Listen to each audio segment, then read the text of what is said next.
Queridos irmãos e irmãs, como está na liturgia do 19º domingo do tempo comum, ano litúrgico A.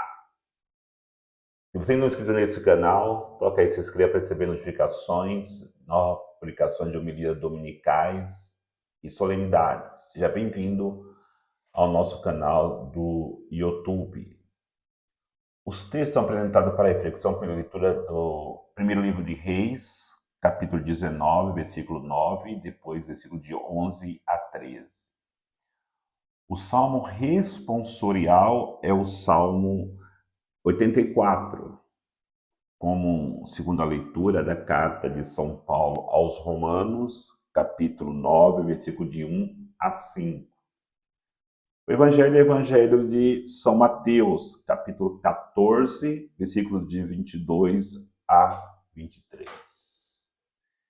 Queridos irmãos, nós estamos vendo um mês vocacional. No ano passado, nós celebrávamos na festa da Transfiguração a vocação ordenada. Nesse domingo, celebramos a vocação da família e celebramos o Dia dos Pais.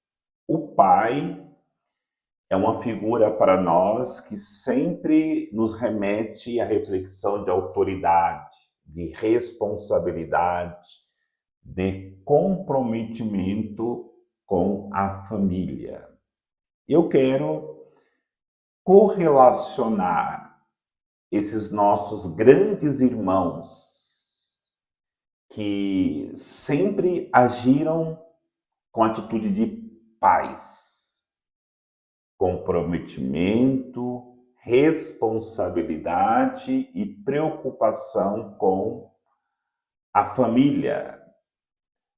Eu quero colocar nessa reflexão a figura de Elias, na primeira leitura, que sempre me colocou como uma figura de pai da comunidade de Israel, embora fosse um irmão. Quero colocar São Paulo na segunda leitura da carta aos Romanos, que era um irmão na comunidade, mas agia como um pai. No Evangelho, o próprio Jesus, que é o nosso irmão, mas tem as mesmas atitudes do pai, para que nós pudéssemos chegar à experiência de salvação. Olhando para o próprio Cristo, no Evangelho de hoje, algumas atitudes nos levam à reflexão que, durante toda a história da salvação, são atitudes que serviram para pautar a caminhada do povo de Deus. Então vamos enumerar algumas atitudes de Jesus no Evangelho de hoje. A primeira é que ele pede para os seus discípulos entrarem no barco. E essa atitude de Jesus pedir para os seus discípulos entrarem no barco é para que eles aprendam que precisam navegar, sair da superficialidade da vida e enfrentar os perigos, para que, enfrentando os perigos, possam chegar ao porto seguro, que é o céu. A segunda atitude de Jesus é ele despedir o povo. Ele despede o povo para ir para a sua casa. Refletimos em duas realidades nessa atitude de Jesus de despedir o povo. A primeira realidade é que Jesus nunca despedia o povo sem suprir as suas necessidades. E segundo, Jesus não queria que o povo ficasse só dependendo dele das coisas materiais, como curas, como alimentos, como libertações de opressões. Jesus queria que esse povo aprendesse a caminhar sozinhos. Claro que sempre Deus está presente em nossas vidas. No entanto, Ele deixa que nós caminhemos para que nós aprendamos nas dificuldades da vida, saber como resolvê-las. Então Jesus despede o povo. A terceira realidade que encontramos na atitude de Jesus é quando ele despede o povo, ele vai rezar. Ele se submerge na oração, na intimidade com o Pai. E não podemos vencer as dificuldades da vida, as tempestades, se nós não nos submergimos na oração. Jesus sempre fazia isso. Sempre uma ação de Jesus estava ligado ao ato da oração, da intimidade com o Pai, porque era ali que ele encontrava forças para exercer o seu ministério. E outra atitude de Jesus é quando ele vê que os discípulos estão com dificuldades ao estar em alto mar, ele vai ao encontro para resgatar os seus discípulos. Nas dificuldades que nós enfrentamos, Jesus sempre sai ao nosso encontro para nos resgatar dos perigos, mas esse resgate depende da nossa fé. Veio o desespero naqueles que estavam no barco. Jesus, ao ir resgatá-los, ele se depara com a figura de Pedro, que ele queria prová-lo, já que ele seria o pai da comunidade que iria nascer a igreja, como o primeiro papa. Então Jesus pede para que Pedro saia do barco e venha ao seu encontro. Pedro corajosamente faz o que Jesus pede. No entanto, durante a caminhada para poder chegar até Jesus, ele duvida e começa a afundar. E a palavra de desespero de Pedro é: Senhor, salva-me. Durante toda a nossa caminhada de fé, passaremos por muitas tempestades. Passaremos por muitas tribulações. Duvidaremos quando tivermos que caminhar pelas águas revoltas. Mas esta palavra que sai do desespero de Pedro é uma frase que tem que pautar toda a nossa vida. Na hora da dificuldade, gritarmos: Senhor, salva-me. E esse Senhor, salva-me se chama oração. Todas as vezes que nas dificuldades nós nos colocarmos em oração e dizermos: Senhor, salva-me, em cada ato de oração que fizermos, imediatamente Jesus vê nosso desespero, estenderá suas mãos para nós e nos resgatará de todo o perigo.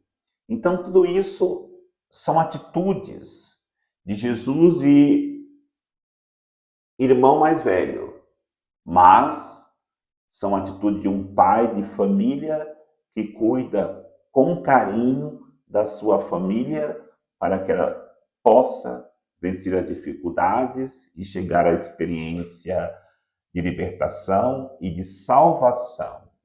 E diante dessa situação, nós também podemos olhar para o profeta Elias, que para libertar essa grande família que é o povo de Deus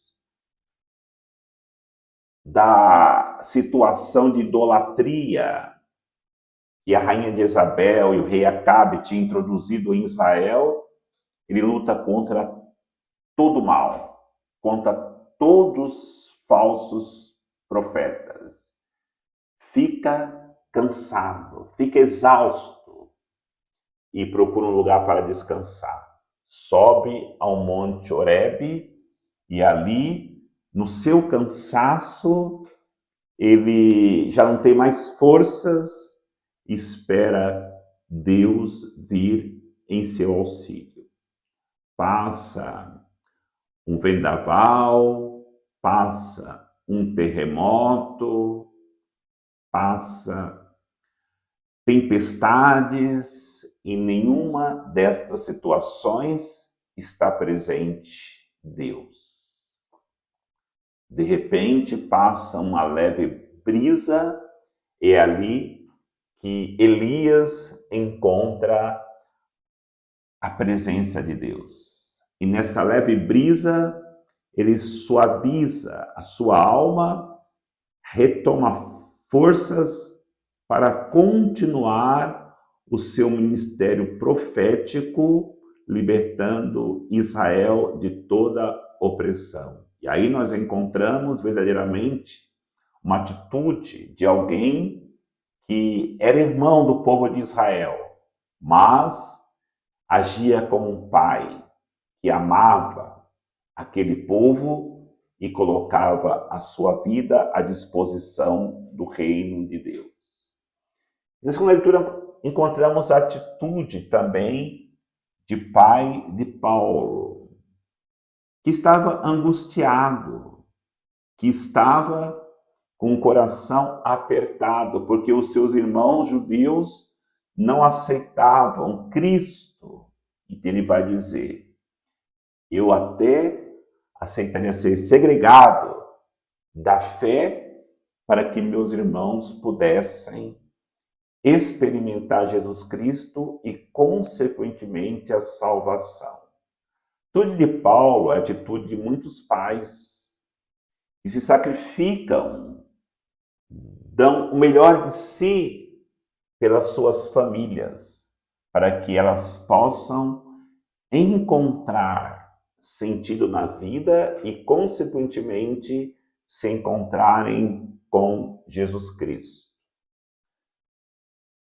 Todos os pais deveriam agir desta maneira, mas para que eles possam agir desta maneira, de ação do próprio Jesus, do profeta Elias, de São Paulo, eles precisam das nossas orações, das orações dos seus filhos, para que, fortalecidos diante de todas as batalhas travadas, diante das perseguições que São Paulo recebia dos próprios judeus, das perseguições que Elias sofria do próprio rei de Israel, da rainha de Jezabel, as perseguições que Jesus sofria dos fariseus, dos doutores da lei,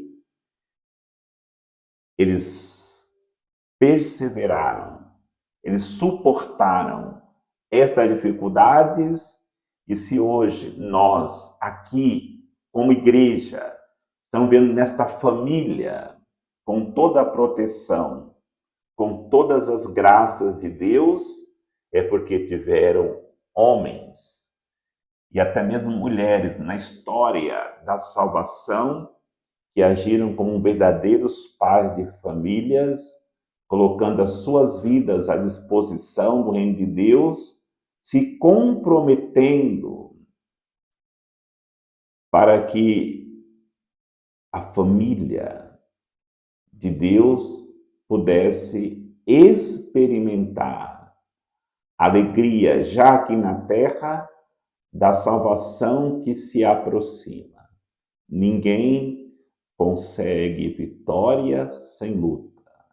Derrotado é aquele que nas dificuldades já desanima e não se põe a lutar. Então fica aqui no Dia dos Pais, essa mensagem para todos os pais, inclusive nós que somos sacerdotes, também somos os pais de tantas famílias cristãs que dependem de nós para que reanimem-se nas dificuldades, nas tempestades que lhes são apresentadas nas suas vidas, mas também, de maneira muito direta, aos pais que assumiram a vida matrimonial e enfrentam as dificuldades, e são tantas dificuldades que enfrentam para sustentar as suas famílias, não só do alimento material, mas também do alimento espiritual que lhes farão sentir no final das suas jornadas com coração sereno e alegre dizer: combati o bom combate, obtive a vitória, porque o Cristo, como exemplo do Pai, ele nos deu a sua própria vida para que tivéssemos hoje uma família tão abençoada que é a nossa família igreja, comunidade igreja, onde Cristo está presente e continua conduzindo-a durante as tempestades para chegarmos um dia na salvação eterna. O Senhor nos abençoe, em nome do Pai, do Filho e do Espírito Santo. Amém. Termino desejando um feliz Dia dos Pais para todos os pais.